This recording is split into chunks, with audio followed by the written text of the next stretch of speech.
I have heard that some people with low credit will qualify and somebody with a higher credit will not qualify. So why is that? This is where it gets interesting, okay? It gets really interesting. I can give you the black and whites of getting a loan. For example, if you wanted to go for a conventional loan, you could not have been discharged from a Chapter 7 bankruptcy within the last 4 years. That's a black and white, okay? That's an income ratio. Conventional caps you at 49.99% for a conventional loan. Now, I'm not explaining what 49% means, but just take it for what it is. Those are black and whites. Those are hard lines that nobody's going beyond those lines.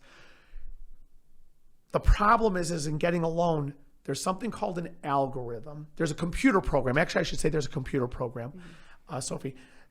A computer program was invented in 1994. And when you think about the year, that's kind of when the World Wide Web is coming out, all this internet technology, stuff like that, computers.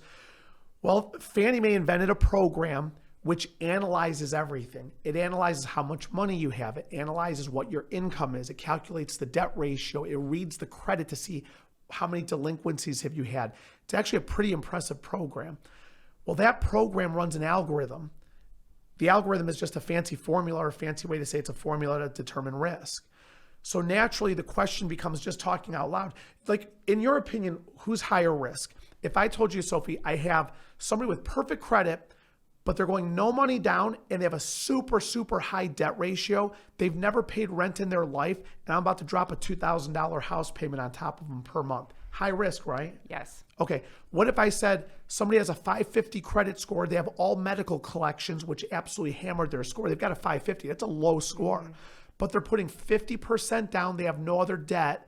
And they were paying rent of $2,000 a month and the new house payment is $1,700 a month. How's the risk of that person? Or much lower. Much lower. So the credit score, it would fool you into thinking, well, 550 is bad, 800 is good.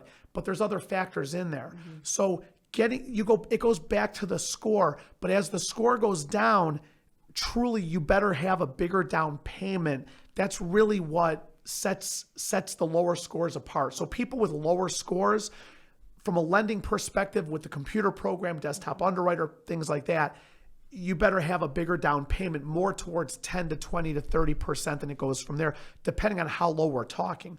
If you're talking about 610, 620, 630, you're probably not going to need as big as 30, 40, 50%. But when you go into the 500s, you better be coming up with a pretty big down payment. So as the score goes down, the money goes up.